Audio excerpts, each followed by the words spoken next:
4 کتابیں پڑھ لی اور پھر اپنے آپ کو علامہ فہمہ سمجھ لینا، یہ بھی آدھی جہالت ہے۔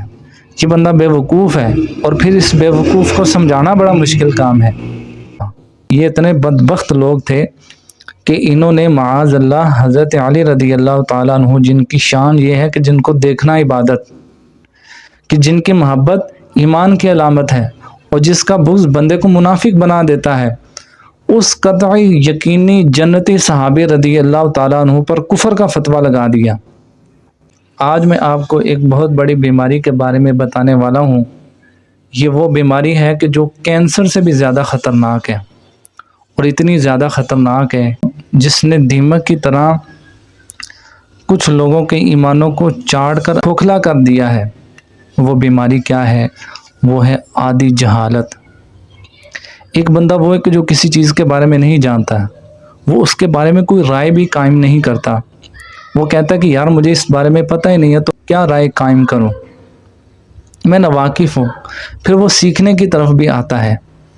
اور ایک وہ ہے کہ جو بندہ آدھا جاہل ہے، دو چار آیات پڑھی اور باقی ہزاروں آیات سے غافل ہے، اس کو سمجھا نہیں، اس سے جاہل ہے، اور پھر اپنے آپ کو بہت بڑا مفتی سمجھنا شروع ہو جائے، مفتی اعظم سمجھ کر علماء کرام سے بحثیں کرنا شروع کر دے، اور یہ کہے کہ باقی سارے جاہل ہیں، جو میں جانتا ہوں وہ سارا کچھ بھی نہیں جانتے، جو میں تحقیق پیش کرتا ہوں اس کے آگے کوئی بھی تحقیق نہیں ہے۔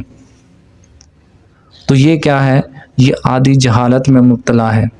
حضرت عیسیٰ علیہ السلام آپ کہیں سے نہ تیزی سے گزر رہے تھے، تو ایک شخص نے عرض کیا، علی جا آپ بڑی تیزی سے کہاں تشریف لے کے جا رہے ہیں؟ تو حضرت عیسیٰ علیہ السلام آپ نے ارشاد فرمایا کہ میں نے ایک بے وقوف شخص کو دیکھ لیا ہے، میں اس سے دور بھاگ رہا ہوں۔ تو اس شخص نے کہا، علی جا آپ تو وہ اللہ کے شان والے نبی ہیں کہ آپ تو مردوں کو زندہ کر دیا کرتے ہیں، تو یہ بے وقوف کیا چیز ہے؟ تو آپ علیہ السلام نے بڑا پیارا جملہ ارشاد فرمایا۔ آپ نے فرمایا کہ مردے زندہ کرنا آسان ہے، لیکن بے وقوف کو سمجھانا یہ اس سے بھی مشکل کام ہے۔ تو پتہ چلا کہ یہ جو بندے کو آدھی جہالت ہوتی نا، ادھوری جہالت، 4 کتابیں پڑھ لی اور پھر اپنے آپ کو علامہ فہمہ سمجھ لینا، یہ بھی آدھی جہالت ہے۔ یہ بندہ بے وقوف ہے اور پھر اس بے وقوف کو سمجھانا بڑا مشکل کام ہے۔ حضرت علی رضی اللہ تعالیٰ عنہ آپ کے زمانے میں نا ایک خارجی فتنہ اٹھا۔ یہ اتنے بدبخت لوگ تھے کہ انہوں نے معاذ اللہ حضرت علی رضی اللہ تعالیٰ عنہ، جن کی شان یہ ہے کہ جن کو دیکھنا عبادت، کہ جن کی محبت ایمان کی علامت ہے اور جس کا بغض بندے کو منافق بنا دیتا ہے، اس قطعی یقینی جنتی صحابی رضی اللہ تعالیٰ عنہ پر کفر کا فتویٰ لگا دیا۔ وہ کیسے لگایا؟ وہ یوں لگایا کہ حضرت علی رضی اللہ تعالیٰ عنہ اور حضرت امیر معاویہ رضی اللہ تعالیٰ عنہ کے درمیان کسی دینی مسئلے میں اختلاف ہو گیا۔ اب حضرت علی رضی اللہ تعالیٰ عنہ نے حکمت اپناتے ہوئے ایک ثالثی مقرر کیا، جسے عربی زبان میں حکم کہتے ہیں۔ تو اس حکم نے دونوں حضرات کے درمیان صلح کروا دی۔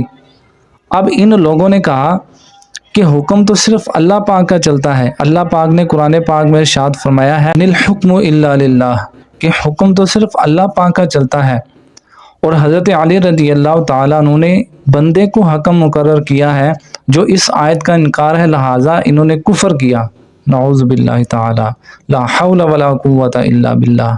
یہ کتنی بڑی جہالت ہے، یہ آدھی جہالت۔ حضرت علی رضی اللہ تعالیٰ عنہ نے پھر حکمت عملی اپناتے ہوئے حضرت عبداللہ بن عباس رضی اللہ تعالیٰ عنہ، جو کہ ماہر قرآن کے نام سے جانے جاتے تھے، آپ کو فرمایا کہ ان کو سمجھائیں ذرا۔ آپ رضی اللہ تعالیٰ عنہ تشریف لائے اور ان کو سمجھایا۔ فرمایا دیکھو، حالت احرام میں اگر کوئی بندہ کسی جانور کو قتل کر دیتا ہے، شکار کرتا ہے، فرمایا کہ اس کے بارے میں فرمایا کہ اس کی قیمت صدقہ کرو۔ قیمت صدقہ کیسے کرنی ہے؟ پتہ کیسے چلے گا اس جانور کی قیمت کیا ہے؟ فرمایا یحکم بہ ذوا عدل منکم، تم میں سے جو 2 عادل شخص ہیں وہ اس بات کا فیصلہ کریں گے۔ فرمایا کہ دیکھو کہ جانور کی قیمت کو مقرر کرنے کے لیے فرمایا کہ 2 عادل شخص فیصلہ کریں. وہاں جانور ہے اور یہاں انسان نہیں بلکہ صحابہ کرام علیہم رضوان ہے. تو جانور کی قیمت زیادہ ہے یا پھر صحابہ کرام علیہم رضوان کا رتبہ زیادہ ہے؟ لیکن کہتے ہیں نا، جہالت بڑی خطرناک چیز ہے. یہ وہ چیز ہے کہ یہ وہ زہر ہے کہ جس کے اوپر میٹھا چڑھا ہوا ہے، جو میٹھی تو لگتی ہے لیکن انسان کا چھوڑتی کچھ نہیں ہے. ان لوگوں کو حضرت عبداللہ بن عباس رضی اللہ تعالیٰ عنہ کی بات بھی سمجھ نہ آئی، تو پھر آپ رضی اللہ تعالیٰ عنہ، حضرت علی رضی اللہ تعالیٰ عنہ نے ان کو سخت سزائیں دے کر جہنم واصل کیا.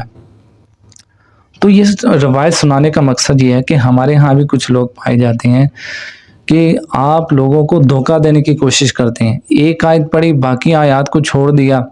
یا تو ہونا کچھ آیات وہ ہیں کہ ہمیں لگتا ہے کہ یہ ایک دوسرے کے مخالف ہیں. اگر ایک بیان کرتے ہیں تو دوسرے کو بیان کرنا بھی ضروری ہے تاکہ سامنے والے کو سمجھ آ جائے، پورے کی پوری سمجھ آ جائے.